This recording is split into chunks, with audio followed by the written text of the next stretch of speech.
சேகர் பாபு அப்படின்றவரை பார்த்தாலே சிஎம் வந்து அறிவுப்பால் குடிப்பார் பார்த்தீங்களா, அப்படியே கட்டி பிடிச்சின்னு திராவிட பால் குடிச்சு வளர்ந்த மாதிரி ஒரு போட்டோ பார்ப்பேன். திராவிட பால் அதிகம் குடிச்சோடனே அவருக்கு வந்து ஆணவம் தலைக்கு ஏறிடுச்சு. ஒரு வேட்புமனு தாக்கல் பண்றப்ப கூட பயமுறா ஏகிறா அப்படின்னு எகுருவாரு. அதாவது எகுற கூட வயசா இது எப்படி நீ எகுறீங்கன்னா அதிகாரம் கையில இருக்கு. இப்போ கவர்மெண்ட்டுக்கு நஷ்டம் அந்த மெட்ரோ வாட்டர் ஒரு 7 லட்ச ரூபாய் இருக்கு. அந்த பில்டிங் சம்மந்தப்பட்ட ஒரு விஷயத்தில் கவர்மெண்ட் கட்ட வேண்டிய விஷயம்லாம் இருக்கு. இப்போ இந்த மாதிரி முறைகேடான அதிகாரம் எங்கிட்ட கையில் இருக்கு அப்படின்னு 20 வருஷத்துக்கு முன்னாடி சேகர் பாபுடைய ப்ராப்பர்ட்டி எவ்வளோ, இன்னைக்கு எவ்வளோ ப்ராப்பர்ட்டி, எப்படி வந்தது? மேயர் பிரியா கூட உள்ள போகிறதுக்கு வாய்ப்பு இருக்கு. முன்னாள் கமிஷனர் கார்பரேஷன் ராதாகிருஷ்ணன் உள்ள போகிறதுக்கு வாய்ப்பு இருக்கு. இப்போ இந்த கமிஷனரும் உள்ள போகிறதுக்கு வாய்ப்பு இருக்கு. ஏன்னா கார்பரேஷன்ல அதிக அளவு முறைகேடு நடந்திருக்கு. மெரிபா பன்னீர் சோடா, ஐ ட்ரஸ்ட் மெரிபா. திராவிட மாடல்னா என்ன தெரியுங்களா? ஆபாச பேச்சு. அவங்களுக்கு வானவில் கலாச்சாரம், அவங்களுக்கு எப்படி வேணாலும் இருப்பாங்க. அவங்க இப்படி தான் வாணுன்றது கிடையாது. தாலியா இருப்பாங்க, புருஷன் எத்தனை வேணாலும் வச்சுப்பாங்க, பொண்டாட்டி எத்தனை வேணாலும் வச்சுப்பாங்க. கேட்டால் நாங்கள் தான் தமிழர்கள்னுவாங்க. பல வழக்குகள் திமுக அமைச்சர்கள் மீது, எம்எல்ஏ மீது, நிறைய கவுன்சிலர் மீது எந்த ஒரு புகார் வந்தாலும் நீதிமன்றமே சொன்னாலும் வழக்குகளை பதிவு செய்ய மாட்டாங்க. ஏன்னா திராவிட மாடல்.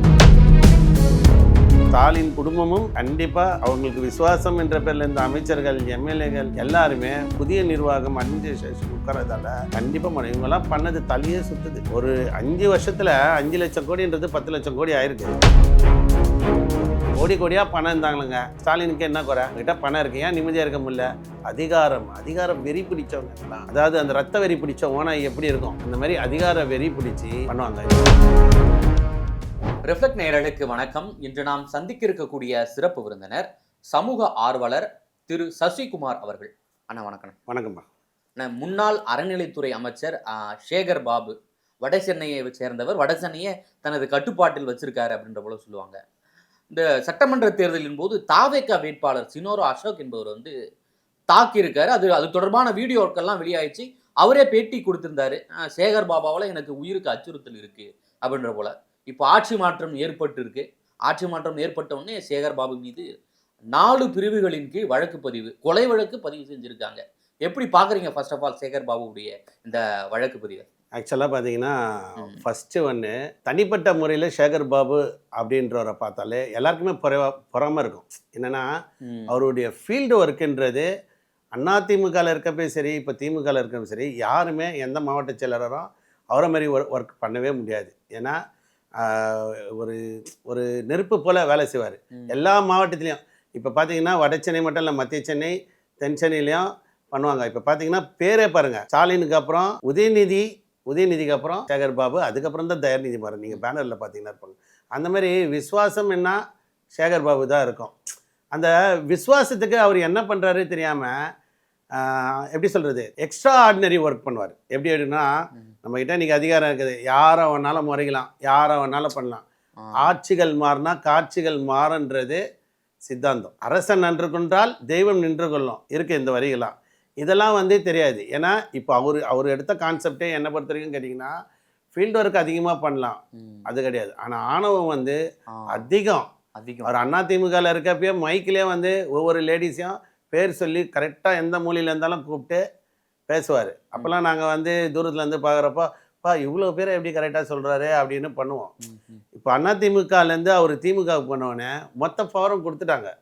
ஒரு சிஎம்க்கு என்ன பவரோ டக்குன்னு முடிவு எடுக்கிற பவர் கொடுத்தவனே சிஎம் கட்டுப்படுத்து. அதுதான் சிஎம் வந்து அந்த அறிவுப்பால் குடிப்பார் பார்த்தீங்களா, அப்படியே கட்டி பிடிச்சின்னு அப்படியே வந்து திராவிட பால் குடிச்சு வளர்ந்த மாதிரி ஒரு ஃபோட்டோ பார்ப்பேன். எங்கே பார்த்தாலும் அப்படியே மடியில் கட்டி பிடிச்சி ஒரு திராவிட பால் அதிகம் குடித்தோடனே அவருக்கு வந்து ஆணவம் தலைக்கு ஏறிடுச்சு. இப்போ பாருங்கள், நான் நிறைய இடத்துல பார்த்தேன், அந்த அவர் வண்டி எந்த சிக்னல்லையும் நிற்காது. சிக்னலு அவர் இப்போ லாஸ்ட்டாக யூஸ் பண்ண வண்டி அந்த ஹெச்ஆர்சி இது பார்த்தீங்கன்னா எந்த சிக்னல் நிற்காது. அப்போ சட்டம் வந்து மக்களுக்கு வண்டி தானா? ஹெச்ஆர்சியில் ஒரு அமைச்சரோ இல்லை அமைச்சருங்க யாருனா இருந்தாலும் இருக்க போலீஸ் வண்டியே நிற்குது, ஆனால் அவர் வண்டி நிற்காது. சர்ன்னு சிக்னலில் இருந்தால் கூட ஆர்ன் வச்சு பப்ளிக்கை போங்கடா நாங்களா அப்படின்ற மாதிரி சொல்லிவிட்டு வண்டி ஸ்பீடாக அவர் என்னவோ அர்ஜென்ட்டாக போகிற மாதிரி போவார்.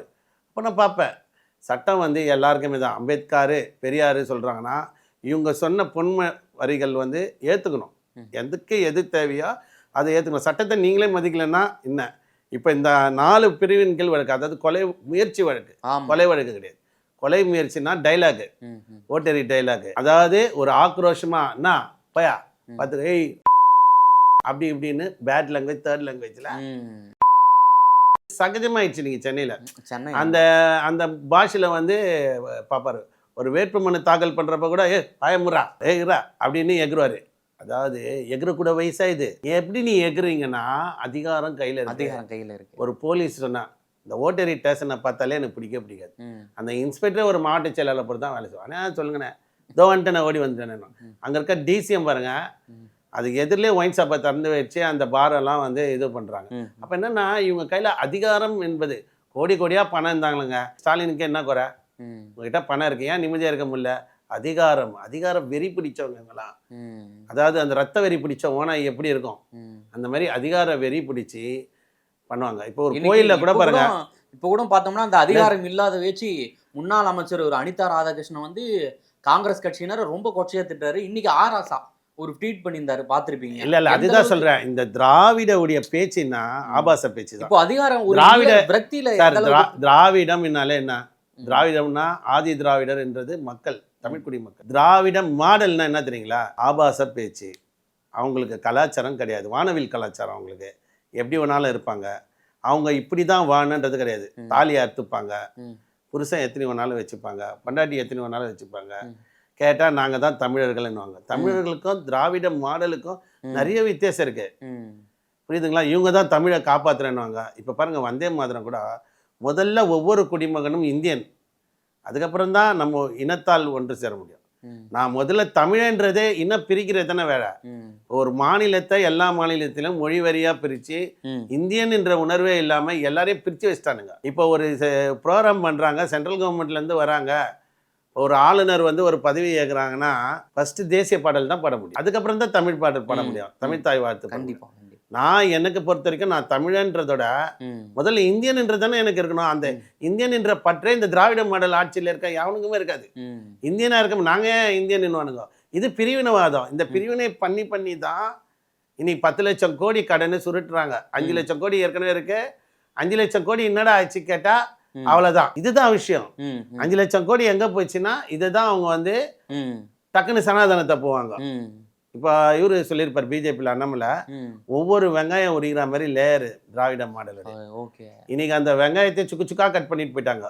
யாரு? ஒன்றுமே தெரியாத ஒரு எல்கேஜி கூட கிடையாது, ஒரு அரசியல் தெரியாது, இன்னைக்கு விசில் அடிச்சிட்டாங்க. அந்த விசில் வந்து திராவிடக்கு அடிக்கப்பட்ட விசில் இல்லை, சங்கு ஊதிட்டாங்க.